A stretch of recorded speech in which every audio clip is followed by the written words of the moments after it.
Hello and welcome back to asset guide YouTube channel. आज की इस वीडियो में हम बड़ा ही स्पेशल अपडेट देखेंगे। सबसे पहले तो अगर अपडेट की बात करें, यहाँ पर ये अपडेट आपको लेजर इनसाइट की वेबसाइट पर दिख रहा है।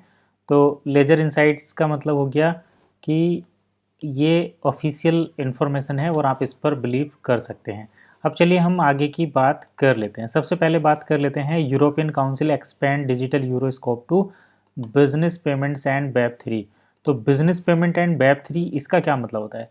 इसका मतलब ये होता है कि डिजिटल यूरो जब आएगा, डिजिटल यूरो के इस्तेमाल से आप एक तो बिजनेस पेमेंट जो है, बिजनेस पेमेंट को बड़े आराम से आप सेटल कर सकते हैं। इसके साथ साथ जो वेब 3 का मतलब जो डिसेंट्रलाइज प्लेटफॉर्म है, उसके लिए काफ़ी ज़्यादा सहूलियत यहाँ पर होने वाली है। अब चलिए बात कर लेते हैं कि ये जो वेब मतलब ये जो डिजिटल यूरो का कंसेप्ट है, ये कब तक लॉन्च होगा और डिजिटल यूरो से क्या बेनिफिट होने वाले हैं। तो सबसे पहले अगर हम बात करें डिजिटल यूरो की, तो ये कंसेप्ट जो है, यहाँ पर आप देखिए डिजिटल यूरो का कंसेप्ट किसने लॉन्च किया है। तो यूरोपियन यूनियन की जो काउंसिल है, उसने लगभग 157 पेज पब्लिश किए हैं और उसमें ये बातें बताई हैं कि डिजिटल यूरो को हम किस तरीके से लेजिस्लेशन में लेकर आ रहे हैं। मतलब डिजिटल यूरो को किस तरीके से लीगल पेमेंट के तौर पर इस्तेमाल करने की तैयारी कर रहे हैं, किस तरीके से आप कर सकते हैं। और इसको यूरोपियन यूनियन के जो मेंबर हैं, गवर्नमेंट है, council must approve any legislation passed by the European parliament. ठीक है, अब चलो बात कर लेते हैं कि लॉन्चिंग का जो इन्होंने टारगेट रखा है वो 2029 तक रखा है।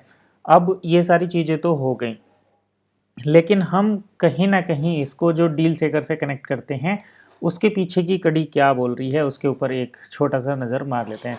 तो सबसे पहले आप देखिए डील सेकर पर जो भी हमें डील देखने को मिलती है, उनका एक दूसरे के साथ जो कन्वर्जन होता है वो यूरो में होता है। अभी यूरो एक फिएट वैल्यू के तौर पर कंसीडर किया जाता है। हालांकि ओईएस को आप कॉइन मार्केट कैप पर चेक कर सकते हैं, लेकिन जो यूरो है, डिजिटल यूरो है, वो कहीं ना कहीं आपको ब्लॉकचेन से हटा हुआ नज़र आता है। तो अगर दोनों ही चीज़ें डिजिटलाइज हो जाएगी, मतलब इस डील सेकर पर किसी डील को परचेस करने के लिए जो हमें यूरो वाली कंडीशन रहती है, 1 यूरो इजकल टू, देखिए ये रहा ना, 1 is a fixed rate at for deal seeker exclusive. एक बन जो है 44,900 इतने रुपए का है। लेकिन जब हम इसको यूरो में लिखते हैं तो हमें यूरो का प्राइस भी रहता है कि एक वन को इतने यूरो में या एक वन को इतने रुपए में। यहाँ पर देखिए इंडियन करेंसी में ये सिलेक्ट है।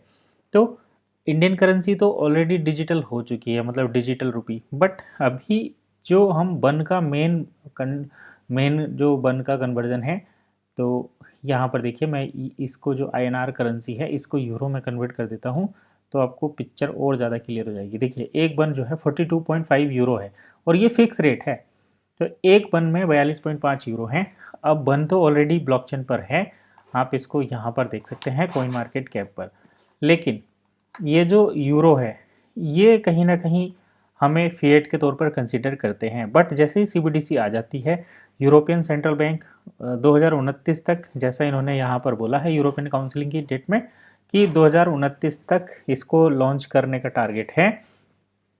तो फिर ये दोनों चीज़ें ऑन चैन हो जाएंगी और जैसे ही ये दोनों चीज़ ऑन चैन होती हैं, तो फिर ये कम्प्लीटली जो जो डिसेंट्रलाइज वाला सिस्टम है, या कम्प्लीटली जो डिजिटल यूरो वाला जो कंसेप्ट है बिजनेस पेमेंट का और वेब 3 का, ये तब इसके सभी रास्ते चारों तरफ से खुलेंगे।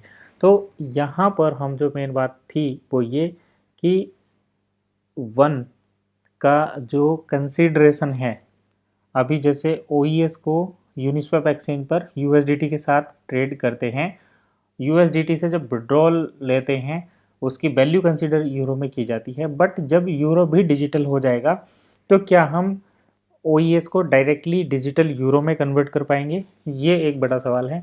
इसी सवाल के साथ मैं वीडियो को समाप्त करने की कोशिश करूँगा, क्योंकि सभी क्वेश्चन के आंसर हमें टाइम के अकॉर्डिंग मिलते हैं। तो चलिए let's wait and watch what will be the next condition.